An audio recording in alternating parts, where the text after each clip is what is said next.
Hey y'all, welcome back. Bobby Hams here with my review of Gemini Man, the new Ang Lee movie starring Will Smith. This isn't Will Smith from the 1990s, you know, with all the charisma in Independence Day and all the funny lines in Bad Boys.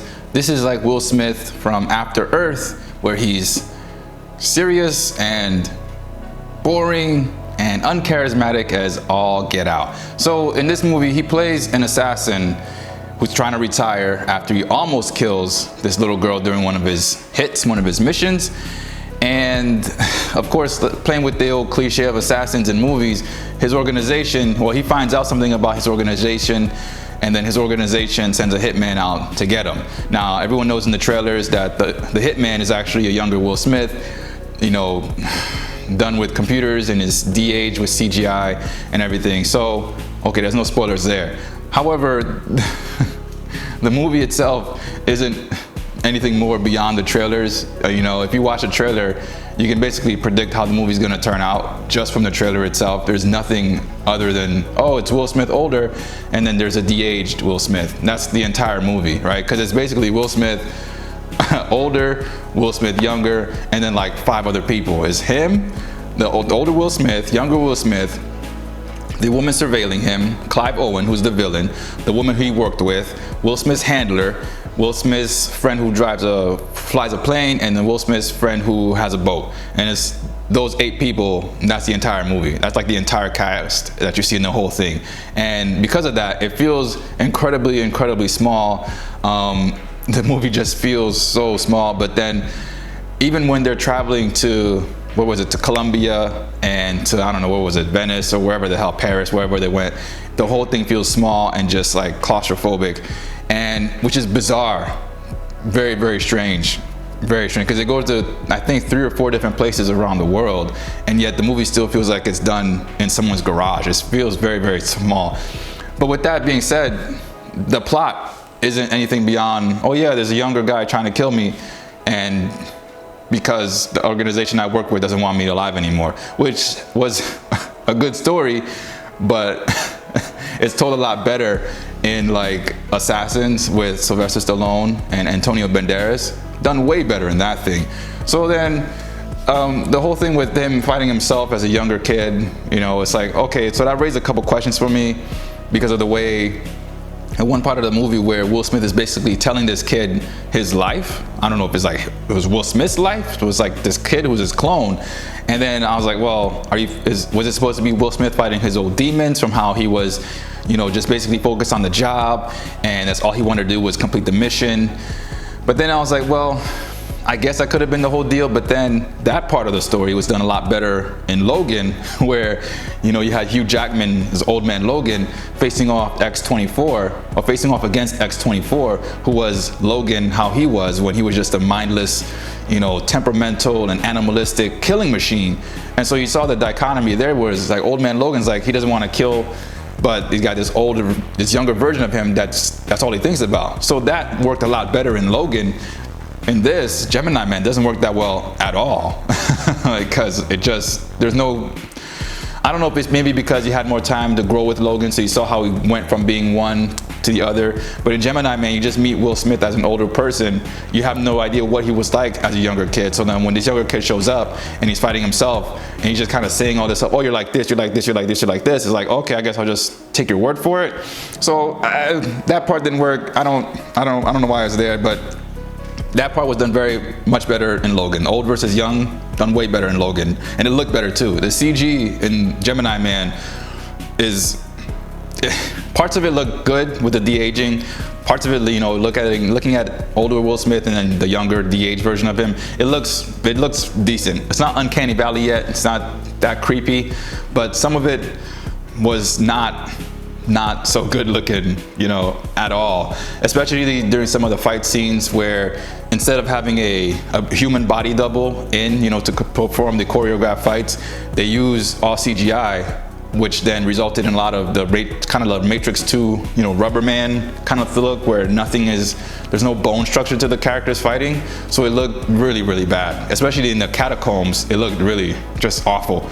And I'm thinking, well, you spent all that money on the de-aging stuff, but then not the rest on like some choreography for fighting or some skeletal movements for the CGI characters or something. Just, it could be done better. It's been done a lot better.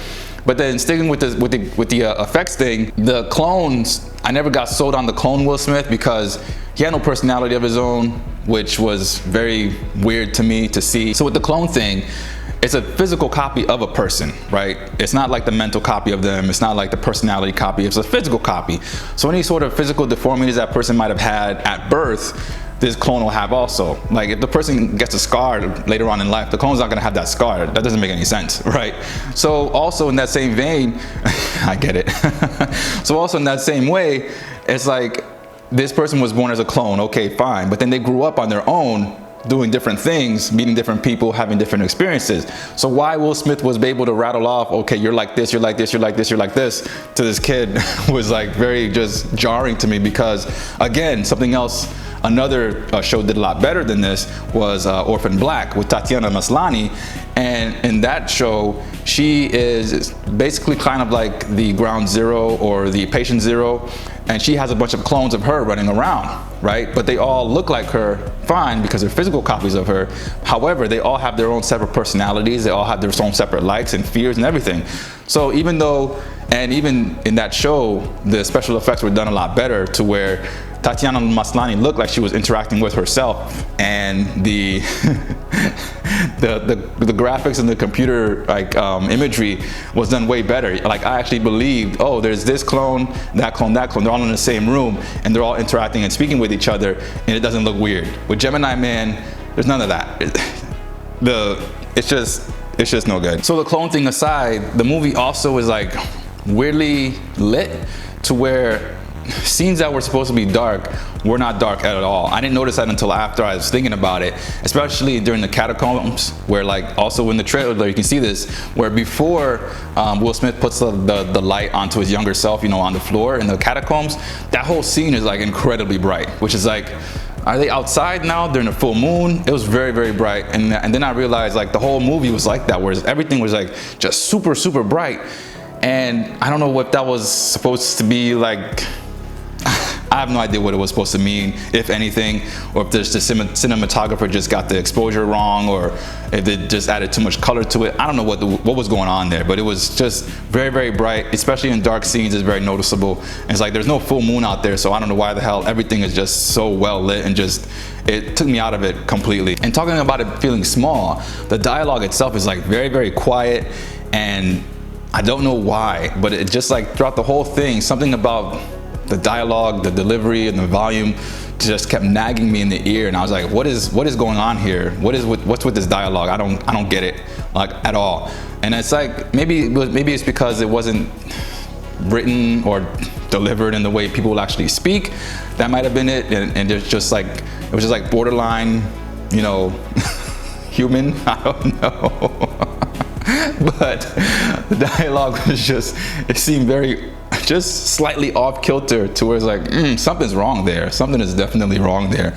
And then also the music, the soundtrack to this thing, first time I've noticed this in a movie actually, because there was barely any soundtrack to where parts, because there was barely any soundtrack in parts of the should have been soundtrack to help, you know, elevate the emotion in a scene. Like a lot of movies, when you watch a scary movie, you hear like the strings of violin, you know, whatever, those really high-pitched strings that help you, you know, feel like a little bit more fear and a little bit more suspense. Or in like a love movie or romantic movie, you hear like a love song in the background, or some, you know, soft piano or soft jazz or something like that. In this movie, there's hardly any of that at all, where just everything's very quiet. And when there's no dialogue, there's no music, so it's just like a dead scene, and it's just very odd. I don't know what the choices were behind. I don't know why they did that. But going back to the cinematography thing though, I did read that Ang Lee was saying that the movie was supposed to be seen at 120 frames a second. Now I'm sure that my theater did not do that, because I'm just sure of it. But I don't know how that 120 frames would have actually helped it look better. So the movie, I think, was banking all on it being, oh yeah, look at older Will Smith fighting against younger Will Smith, and that's it. Because the motivation for Clive Owen wanting to get rid of Will Smith is so like razor thin, paper thin, and like it doesn't seem like Clive Owen had really much to lose in order to make him go to the lengths that he did. Because like even in every movie, you gotta have a hero that has a good reason for being a hero, and then a villain that has an even better reason for being a villain, right? In this, Will Smith's reason for trying to figure out what's going on was kind of like, I don't know. It was like this mission that he was on. The guy that he killed wasn't the guy that he was told that he was. So he wanted to find out why the company was lying to him. And then on the other hand, Clive Owen learned that Will Smith learned about the guy, and so Clive Owen wanted Will Smith dead. So it was like, So it was kind of a weak reason. I mean, Clive Owen didn't seem to have much to lose if Will Smith found out, about what the reason was behind the clone program or whatever. So why he took those drastic steps to try to kill him, the movie's just like, just because, whatever. However, Clive Owen's justification for the clone program itself was good. It was just good justification, where he's basically saying, we get to make these clones to keep actual human soldiers from going to war. So that justification was like, okay, I can see why he wants to do that. Why he wants to kill Will Smith to protect that was, that was the shaky part. I didn't really quite get. And so the movie doesn't have much of a plot. Like I said, there's only about 8 characters in it. It's very small. It seemed like it was banking just on the special effects and hardly anything else. The story beats can be seen in better versions in Assassins and Logan and Orphan Black. So after that, the soundtrack sucked. the visual presentation of the whole thing was just bizarre as hell. And the dialogue is just almost human, like I said. So I don't know, this movie is not good. And I'd give it a 2 out of 10, because Gemini. So that's all I got for that. Let me know what you thought of the movie, if you saw Gemini Man, and like and subscribe if you like to like and subscribe to things, and I'll see you in the next video. Ciao. Of all the people in the world to come after me, why would he send you?